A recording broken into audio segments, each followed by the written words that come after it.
कभी सुदामा पांडे धूमिल जी ने कहा था कि एक आदमी रोटी बेलता है, एक आदमी रोटी खाता है, एक तीसरा आदमी भी है। वो तीसरा आदमी कौन है? मेरे देश की संसद मौन है। मीडिया चैनल सरकार का महिमा मंडन करते हैं और बेचारी जनता बजट के आंकड़ों के शब्द जाल में उलझी हुई महीनों बाद समझ पाती है कि उसका तो फिर से कट गया। सभापति महोदय, तुष्टीकरण बनाम संतुष्टीकरण का बजट, जिस बजट में मनरेगा के लिए 1 रुपए की बढ़ोतरी ना हो, उस मनरेगा में काम करने वाले गरीब मजदूरों के लिए अगर आपके खजाने से इस देश का गरीब मजदूर या आपके उद्योगपति दोस्त, तो उस पेट्रोल की कीमत थी 103 रुपया प्रति लीटर। श्री इमरान प्रतापगढ़ी जी 15 मिनट। धन्यवाद सभापति महोदय। कभी सुदामा पांडे धूमिल जी ने कहा था कि एक आदमी रोटी बेलता है, एक आदमी रोटी खाता है, एक तीसरा आदमी भी है जो न रोटी बेलता है न रोटी खाता है, वो सिर्फ रोटी से खेलता है। वो तीसरा आदमी कौन है? मेरे देश की संसद मौन है।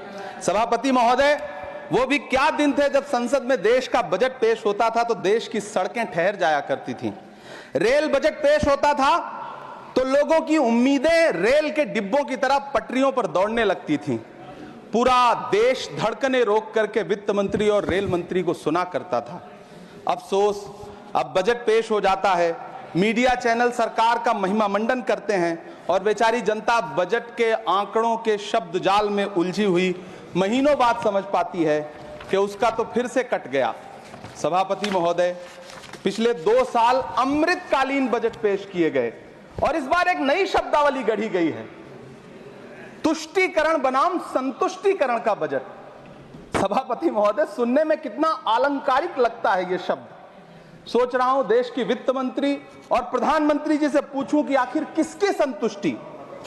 जिस बजट में मनरेगा के लिए 1 रुपए की बढ़ोतरी ना हो, वही पुराना 86,000 करोड़, जबकि पहले ही 9,754 करोड़ का घाटा हो, जिस मनरेगा से करोड़ों मजदूरों के घर में चूल्हा जलता हो, उस मनरेगा में काम करने वाले गरीब मजदूरों के लिए अगर आपके खजाने से 1 रुपया भी इजाफी नहीं निकल सका, तो भला कौन संतुष्ट हुआ साहब? इस देश का गरीब मजदूर या आपके उद्योगपति दोस्त?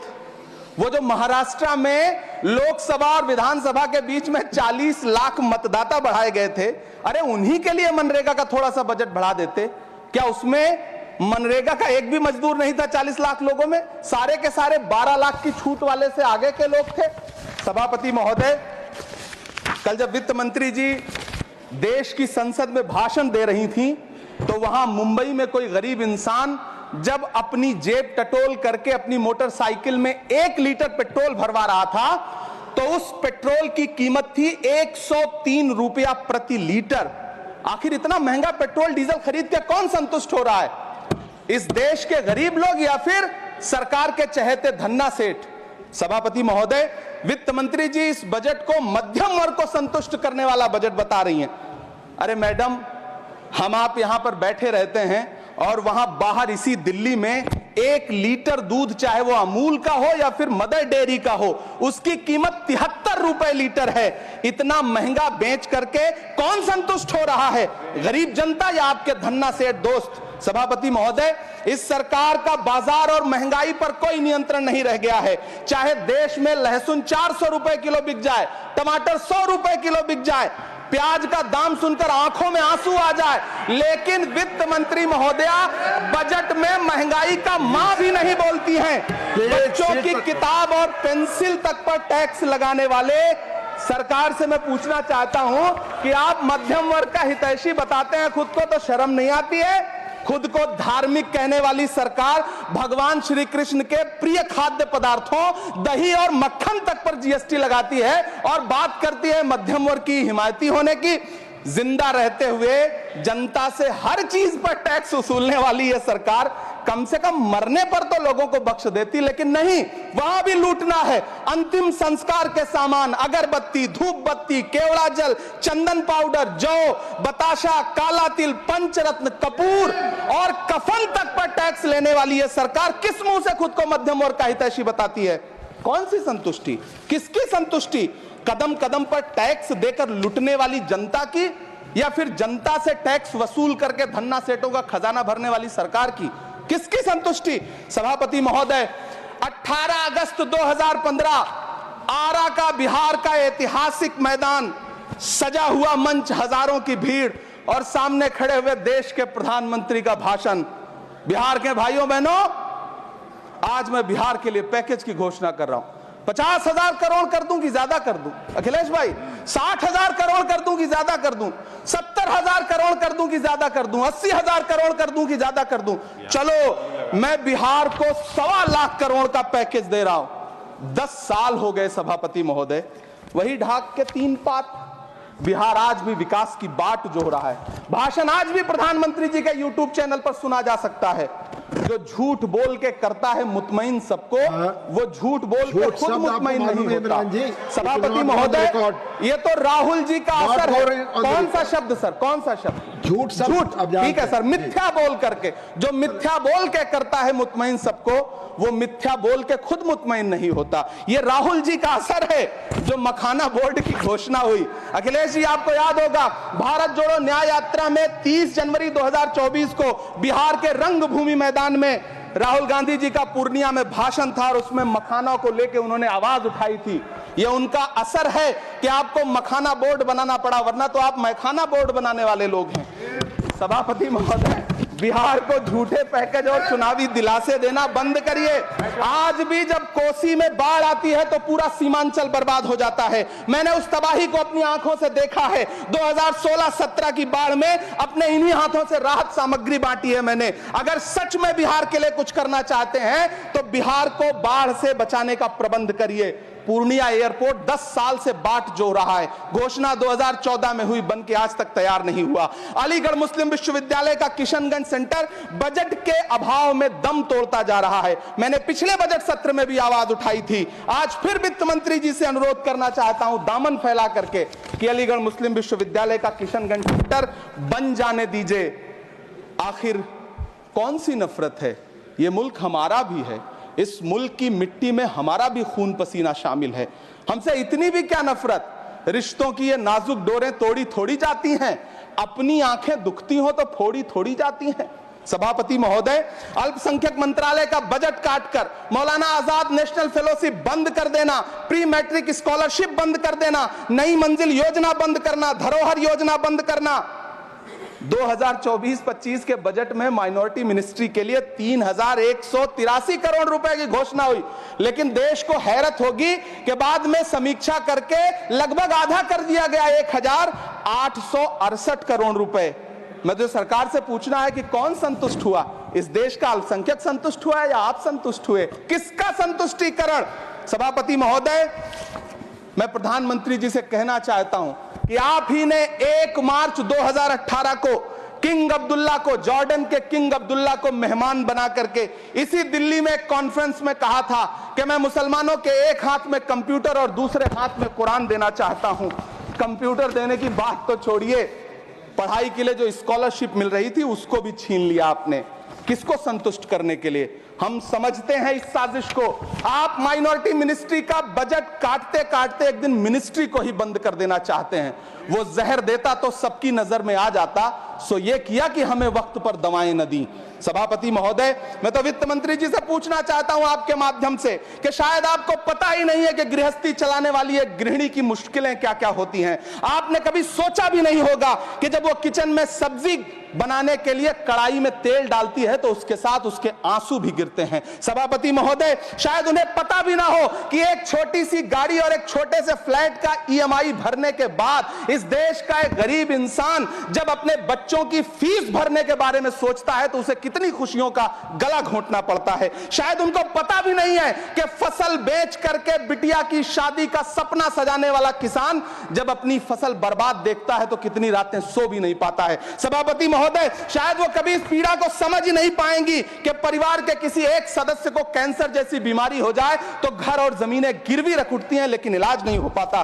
सभापति महोदय, इसी देश की संसद में कभी स्वर्गीय सुषमा स्वराज जी ने कहा था कि जब देश की करेंसी गिरती है तब देश की प्रतिष्ठा गिरती है।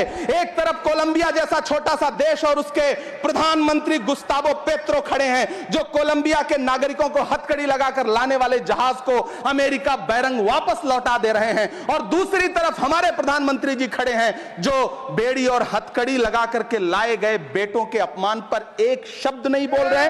सभापति महोदय, मैं इतिहास के पन्ने पलट रहा हूं, मुझे दो किरदार याद आ रहे हैं। एक तरफ निक्सन के 7वें बेड़े की धमकियों के सामने लोहे की तरह अडिग इंदिरा गांधी खड़ी हैं, तो दूसरी तरफ खुद ही नमस्ते ट्रंप का नारा लगाते हुए प्रधानमंत्री जी खड़े हैं। मेरे कानों में सुषमा स्वराज जी की आवाज गूंज रही है। बहुत कम बोलने वाले डॉक्टर मनमोहन सिंह ने बहुत ज्यादा बोलने वाले प्रधानमंत्री जी को जब देश की बागडोर सौंपी थी तो $1.58 का था, आज 85 से 87 के बीच में झूल रहा है। इन दिनों रुपए की अहमियत गिरती है तो न तो देश की प्रतिष्ठा गिरती है, ना प्रधानमंत्री की गरिमा। जिस देश में 80 करोड़ लोगों को 5 किलो राशन के लिए कतारों में लगना पड़ता हो, उस देश में यह सरकार 12 लाख तक के टैक्स न लेने के लिए अपनी पीठ थपथपा रही है। हुकूमत इस कदर आवाम पर एहसान करती है, ये आंखें छीनती है और चश्मे दान करती है। सभापति महोदय, महाराष्ट्र का भिवंडी हो, मालेगांव हो, इचल करंजी हो, यूपी का बनारस हो, मुआयमा हो, मुबारकपुर हो, रांची का छोटा नागपुर हो, बिहार का भागलपुर हो, हर जगह बुनकरों की उम्मीदें तोड़ रही हैं, लेकिन इस सरकार के पास उनके लिए कुछ भी नहीं है। मुरादाबाद का पीतल उद्योग, कानपुर का चमड़ा उद्योग, सहारनपुर का लकड़ी उद्योग, फिरोजाबाद का चूड़ी उद्योग, अलीगढ़ का ताला उद्योग, सब सरकारी प्लानिंग से तबाह हो रहे हैं। इन तमाम के बीच सरकारी सपोर्ट से बस एक उद्योग फल फूल रहा है, नोएडा का नफरत उद्योग। सभापति महोदय, जिस देश में 40 से 45% मेडिकल फैकल्टी की सीट खाली हो, वहां बजट में 75,000 नए मेडिकल सीट्स का ऐलान हो रहा है। सरकार बहादुर, कम से कम इस देश के पढ़े लिखे युवाओं को तो मूर्ख समझना बंद करिए। वो अब तिजारती पहलू निकाल लेता है। पहले 7500 मेडिकल सीट्स बाद में बनाइएगा, पहले जो एम्स में 2161 पद खाली पड़े हैं उनको तो भर दीजिए। वो अब तिजारती पहलू निकाल लेता है, मैं कुछ कहूं तो तराजू निकाल लेता है। मैं इसलिए भी तेरे फन की कद्र करता हूं तो झूठ बोल के आंसू निकाल लेता है। सभापति महोदय, फिर झूठ आया है, मैं उसे मिथ्या कर दे रहा हूं। शायरी में बार बार आ जाता है, क्या करूं महोदय। काश ये बजट, सभापति महोदय, वो एक शब्द मैं मिथ्या कर दे रहा हूं सर, वो एक शब्द को हटा दीजिए। ध्यान रखें, ऐसे जो भी शब्द होंगे आपके वहां। सभापति महोदय, काश ये बजट बीपीएससी के पेपर लीक की शिकायत करने वाले नौजवानों पर बरसती हुई पुलिस के लाठियों पे, जख्मों पर मरहम लगा पाता। सभापति महोदय, पिछले 80 दिन से 70 साल का एक बुजुर्ग एमएसपी की लीगल गारंटी मांगता हुआ आमरण अनशन पे बैठा हुआ है। काश ये बजट किसान नेता जगजीत डल्लेवाल की टूटती हुई सांसों की पीड़ा सुन पाता।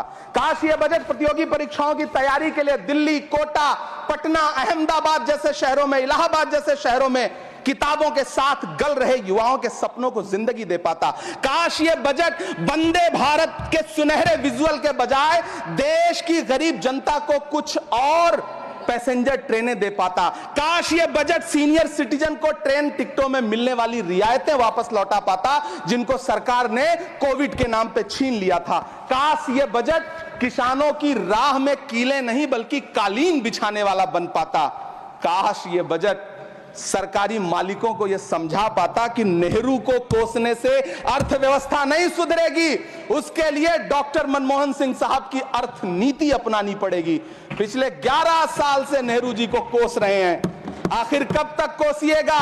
थोड़ा पंडित नेहरू जी के बारे में पढ़िए, तब पता चले कि पंडित नेहरू की शख्सियत का नाम है। दुनिया का पहला ऐसा राजनेता जिसने अपनी जिंदगी की आजादी के लिए, देश की आजादी के लिए 3259 दिन अंग्रेजों की जेल में बिताए। पंडित नेहरू एक ऐसे महान शख्स जिनके पिता पंडित मोतीलाल नेहरू, जिनकी बहन विजय लक्ष्मी पंडित, जिनके बहनोई पंडित रंजीत सीताराम, जिनकी बेटी इंदिरा गांधी, जिनके दामाद फिरोज गांधी, सब ने अंग्रेजों से लड़ते हुए स्वतंत्रता आंदोलन में जेल काटी, आप किस मुंह से उनकी लकीर छोटी करने की बात करते हैं? नहीं कर पाइएगा, 7 जन्मों में नहीं कर पाइएगा, क्योंकि जिस्म की मौत कोई मौत नहीं होती है। जिस्म मिट जाने से इंसान नहीं मर जाते, धड़कने रुकने से अरमान नहीं मर जाते, सांसें थम जाने से ऐलान नहीं मर जाते। जिस्म की मौत कोई मौत नहीं होती है। सभापति महोदय, मैं आपके सामने खड़ा होकर के एक बहुत छोटी सी कहानी सुनाना चाहता हूं कि महान बादशाह सिकंदर ने जब यूनान फतेह किया तो जीत का जश्न मनाने के लिए शहर की सड़कों पर निकला। तो उसने देखा कि पूरा शहर तो जश्न मना रहा है, एक फकीर सड़क के किनारे चादर तान के सो रहा है। सिकंदर को गुस्सा आया, घोड़े से उतरा, उस फकीर के पास गया और उसे सोता देख करके उसे जोर की एक लात मारी और लात मार के कहा कि क्यों रे फकीर, मैंने यूनान फतेह कर लिया, लोग जश्न मना रहे हैं और तू सो रहा है। उस फकीर ने उन्नीदी आंखों से सिकंदर को देखा और देख करके कहा कि शहर जीतना बादशाहों का काम है, लेकिन लात मारना तो गधे का काम है। सभापति महोदय, गरीब जनता को लात मारना बंद करिए। ये अमीरों के लिए बनाया गया बजट है, ये निराशाजनक बजट है। हम अमृतकाल सुनते आ रहे थे, ये अमृतकाल इतनी जल्दी समाप्त हो गया कि अब अमृतकाल का कोई नाम तक नहीं लेना चाहता है। इसलिए मैं इस सदन में खड़ा होकर के देश की वित्त मंत्री महोदया से कहना चाहता हूं कि आपने अल्पसंख्यकों के बजट में जो कटौती की है उसको बहाल करिए। आपने मनरेगा को जो स्थिर रखा है उसका घाटा 9,754 करोड़ है, कम से कम उतना बढ़ा करके फिर से उसे बहाल करिए। नौजवानों के लिए रोजगार दीजिए, किसानों को एमएसपी की लीगल गारंटी दीजिए। यही मैं आपसे अपील कर रहा हूं। धन्यवाद सर, आपने इतना जो समय दिया उसके लिए शुक्रिया। माननीय श्री